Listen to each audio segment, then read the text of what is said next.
Testing more quarter-inch drive torquing screwdrivers. So I'm going to audit each one here on the Snap-on tester. Now this one has an accuracy of 1%. So all the torquing screwdrivers have been exercised. We'll go ahead and audit them each here on the tester 3 times.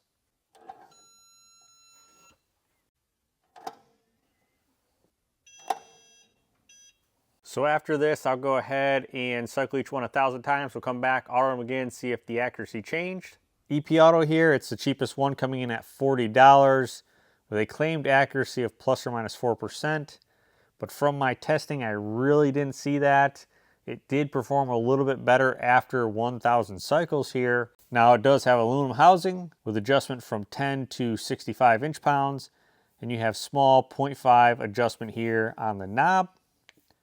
One thing you'll note that's interesting is the arrow pointing to the adjustment on the knob doesn't perfectly line up. Torquing wise, especially doing that 1,000 cycles, this smooth aluminum here wasn't the greatest here for grip. It does come in a nice blow molded case with a small assortment of hex bits here with some flats, Allens, Torx, and a socket adapter. Calibration certificate.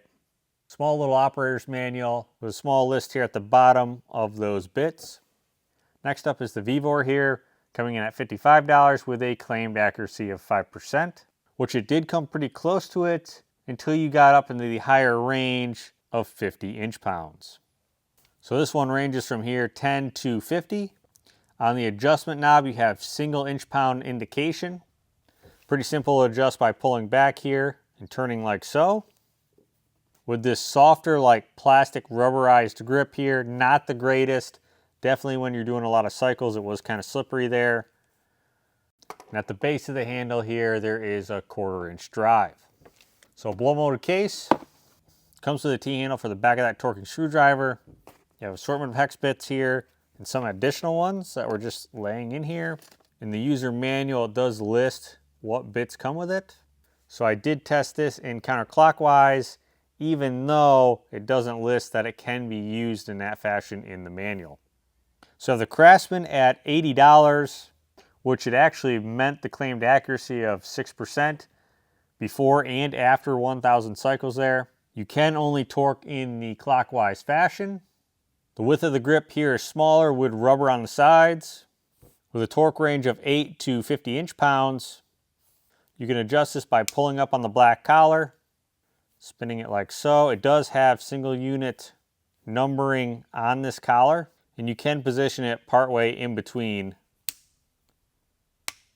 digits. I would have liked to see those painted, but yeah, of course, over time that would wear off, but it would be a lot easier to read. It's kind of funny they painted it here on this side, but Craftsman is not painted on the reverse side. The bit holder here is not quick insert, so you will have to push it forward to lock the bit into place.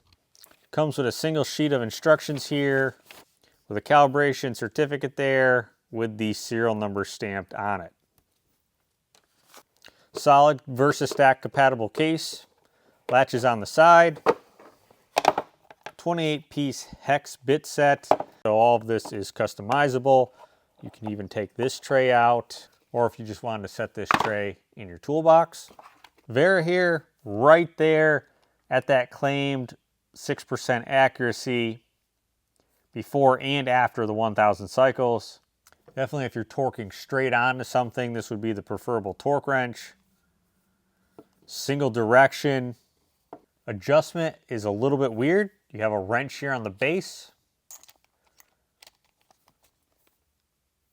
With every click, so 180 giving you 2.5 inch-pounds. So a full rotation gives you 5 inch-pounds. So you have 25 to 55 here on the top side. And on the bottom here, we have 27.5 all the way up to 52.5. Now you do have the Quick Connect hex here, which is found on most Vera tools. Small little set of instructions and a calibration certificate here. Gear wrench coming in here at the most expensive at $150 with a claimed accuracy of plus or minus 6%. And for the most part, it was right there at it. Easy adjustment by pulling back on the collar and turning the handle here. range of 10 to 50 inch-pounds with single unit adjustment on that handle. Rubberized solid plastic grip, 1/4 inch drive on the base. Call it is quick connect there.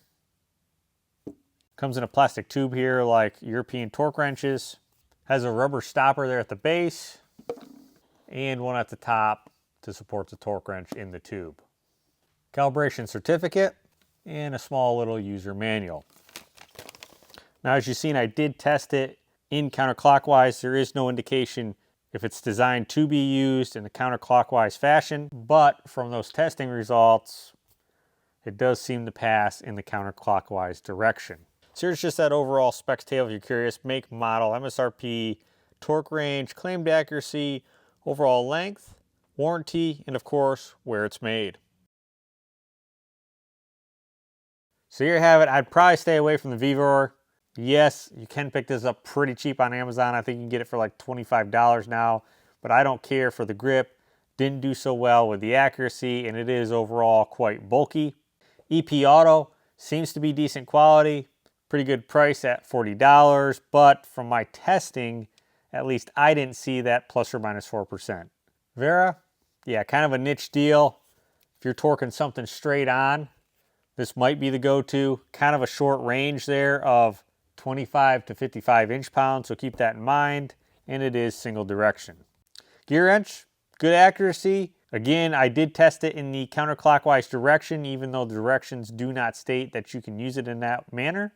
But from all the tests, it was sub plus or minus 6%. So yeah, it's a decent torque wrench, just a little bit pricey at $150. And to me, if you're just torquing in the clockwise direction, the Craftsman is my pick.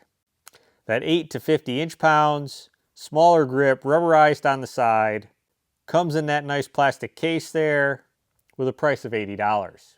So here you have it. Hopefully you found this video useful. Again, I think my pick would be the Craftsman here. So I'll leave the links below to the other test videos, including Real Avid, Wheeler, Quinn, Fix-It sticks, ones like that. Hopefully you found this video useful, and I'll catch you on the next one. So at the end here, I do have all that data I collected during testing if you're curious.